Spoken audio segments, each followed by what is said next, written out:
नमस्कार। Public news में आपका स्वागत है। मैं हूं कुमार अमिताभ।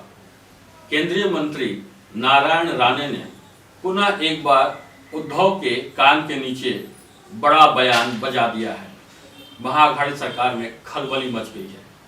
इस बार ऐसी बात कही है कि नेतागण भाग दौड़ में लग गए हैं। उन्होंने कहा कि मार्च महीने तक महाराष्ट्र सरकार गिर जाएगी और फिर भाजपा सरकार बनाएगी। इतना कॉन्फिडेंट बयान कि सारे लोग चकित हो गए। महाअघाड़ी सरकार परेशान हो गई है। शरद पवार और प्रफुल्ल पटेल दिल्ली आ गए। दूसरी तरफ भाजपा नेता भी फडणवीस और BL संतोष दिल्ली आ गए हैं। क्या गहरी बात है, क्या ऐसा षड्यंत्र है, अभी यह सामने नहीं आया। लेकिन उन्होंने साफ साफ कहा है कि हमारा कुछ अंदर खाने चल रहा है जो हम अभी नहीं बताएंगे। भाजपा सरकार बनाने की कोशिश कर रही है और बनाएगी। महाराष्ट्र के भाजपा नेता चंद्रकांत पाटिल इसकी तैयारियां कर रहे हैं। शायद इसी का असर था कि शरद पवार तुरंत उड़कर दिल्ली पहुंच गए। अंदर खाने कुछ न कुछ तो चल रहा है। सबसे मजे की बात है कि नारायण राणे ने उद्धव जी के खिलाफ कुछ भी बोलने से परहेज किया। उन्होंने कहा कि नहीं, उनकी तबियत खराब है, मैं उनके खिलाफ कुछ नहीं बोलूंगा। आश्चर्य की बात है, क्योंकि हम सभी को ध्यान है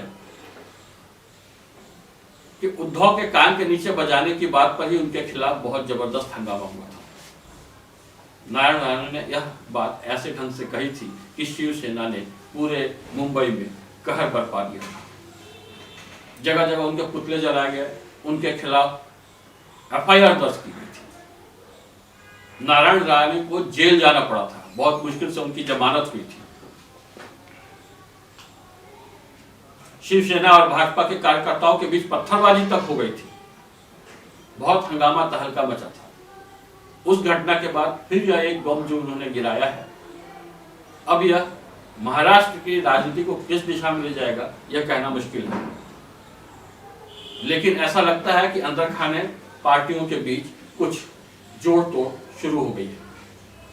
महाअघाड़ी सरकार वैसे ही तीन टांग की सरकार है, जिसके बीच आपस में बहुत सारी खटपट होते रहती है। हाल के दिनों में जिस तरह से भ्रष्टाचार के आरोप लगाए हैं, जिस तरीके से उनके मंत्रियों को बाहर होना पड़ा है, कुछ गिरफ्तार हुए हैं,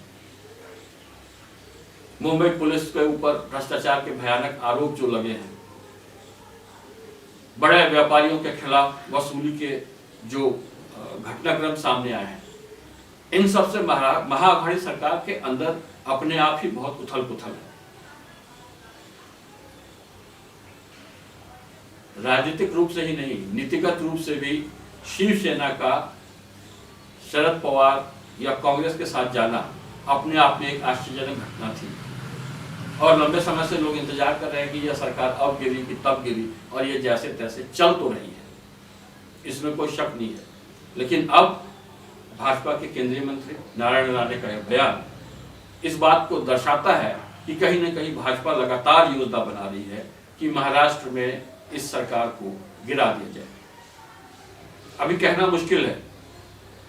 उद्धव के खिलाफ बयानबाजी न करने का मतलब यह भी हो सकता है कि कहीं न कहीं शिवसेना और भाजपा पुनः मिलकर सरकार बनाने की सोच रही है। अगर ऐसा होता है तो फिर यह एक बड़ा आश्चर्य होगा। राजनीति में कोई किसी का दुश्मन और कोई किसी का दोस्त नहीं होता है, यह बहुत साफ साफ सामने आएगा। कितनी विडंबना है, आप सोचिए। जो दल आपस में मिलकर चुनाव लड़े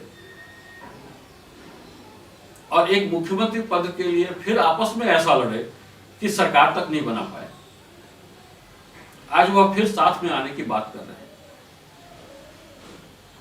क्योंकि कहीं ना कहीं नीतिगत रूप से विचारों का सामंजस्य उनका आपस में बेहतर रहा है। स्वार्थों का सामंजस्य बहुत दिनों तक नहीं चल सकता। अगर महाअघाड़ी सरकार इस तरीके से गिरती है तो यह स्पष्ट हो जाएगा। हलचल मच गई है, उठापटक का दौर जारी है, भागम भाग हो रही है। मंत्रियों का, नेताओं का दिल्ली और मुंबई आना जाना शुरू हो गया है। हम सबको देखना यह है कि क्या जो कुछ केंद्रीय मंत्री नारायण राणे ने कहा वह सच साबित होगा, यह केवल बात हवा में तो नहीं है। आने वाले दिन बताएंगे। धन्यवाद। जय हिंद।